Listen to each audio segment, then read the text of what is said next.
السلام عليكم ورحمة الله وبركاته. أهلا بكم في قناتي قناة جاتو في جاتو. النهاردة إن شاء الله هنعمل مع بعضينا جاتو الفانيليا.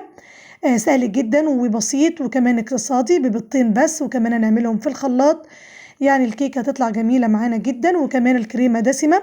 كوباية واحدة بس من الكريمة هتطلع لي 12 قطعة من الجاتو، وكمان بيتعمل في وقت قياسي، يعني وقت بسيط جدا. تابع معايا الفيديو للنهاية إن شاء الله هتستفيدي. بس حابة أقولك الأول، لو أنت أول مرة تشوفي قناتي يا ريت تشتركي وتفعلي الجرس وتحطي لايك للفيديو لو عجبك، ويلا بينا نشوف الجاتو اتعمل إزاي.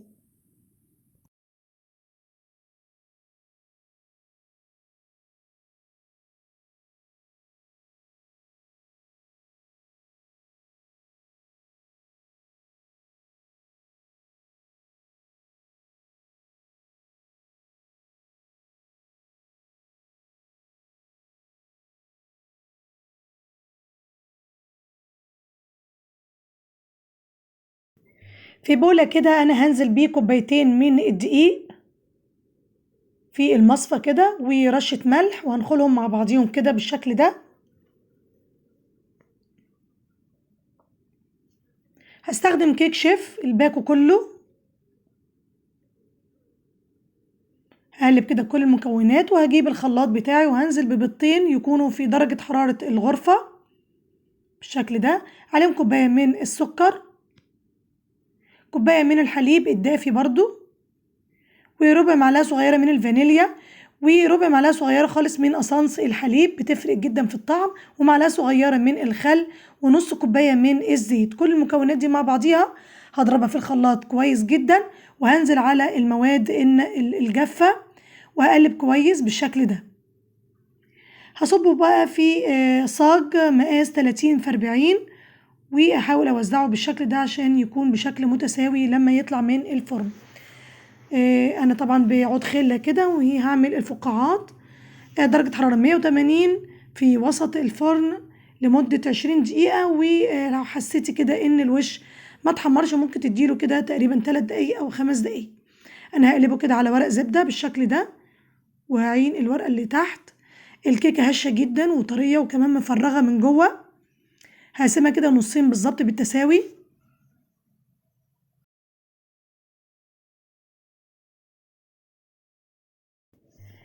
في بولة كده أنا هستخدم كوباية من الحليب اللي هو يكون ساقع جدا، وفي المصفى كده هنزل ب3 معالق من السكر البودر، وكوباية من الكريم شانتيه اللي هو بدون سكر، ومعلقتين كبار كده من الحليب البودر، ومعلقة واحدة بس من الكريم باستري، ونص معلقة صغيرة من الفانيليا. هقلب كده كل المكونات دي مع بعضيها واضربها، وإذا احتاجت أنا هديها مية ساقعة متلجة. ولكن أنا عايزة القوام يعني يكون ماسك جدا في الكريمة، مش عايزاها سايبة ولا سايحة، علشان دي تعتبر كيكة بيتي، يعني كيكة معمولة في الخلاط ما فيهاش أي محسنات، تكون خفيفة.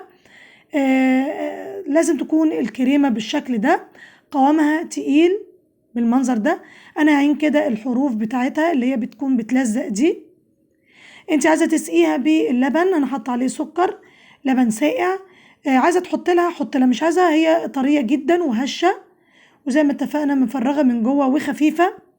بس انا احط كده كمية سخية كده من الكريمة في الوسط تمام بالشكل ده، واحاول اسويها بالمنظر ده. هجيب الجزء التاني من الكيك، هنقلها كده في وسط البورد.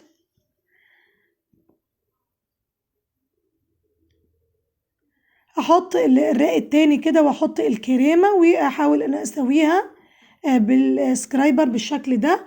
وبالبلبلة ديت هنزل بخطوط كده متساوية بالطول بالشكل اللي حضراتكم شايفينه ده، بالطول بالشكل ده، يعني كتغيير بس كده في تزيين الجاتو، وكمان يديني شكل مجسم كده ثلاثي الأبعاد. وهعمله بالخلة بالشكل ده.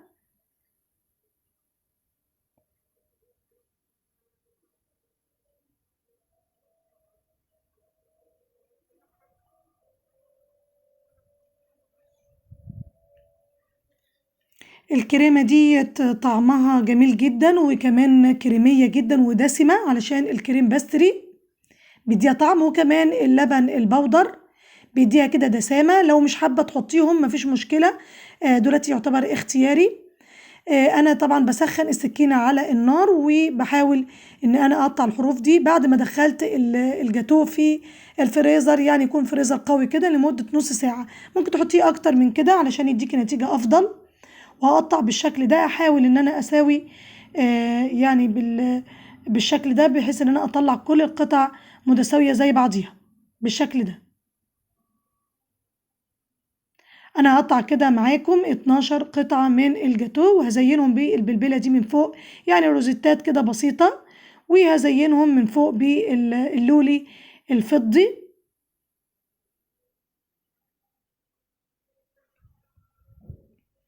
بس عشان يكسر لي اللون اللي هو الابيض، انا حبيت ان انا اعمل جاتو الفانيليا يعني ابيض خالص ما فيهوش اي الوان، علشان ان شاء الله هعمل لكم تباعا جاتوهات بالوان تانية مختلفة واطعمة ان شاء الله مختلفة. كنت عملت معاكم جاتو الشوكولاتة، ممكن حضراتكم ترجعوا له هيعجبكم جدا.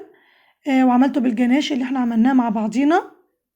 ان شاء الله الوصفة تكون سهلة جدا وبسيطة، وزي ما اتفقنا ده جاتو في الخلاط يعني اقتصادي جدا جدا. ان شاء الله بعمل لكم الجاتو بكيكة المحسن. وما تنسونيش في اللايك، والسلام عليكم ورحمة الله.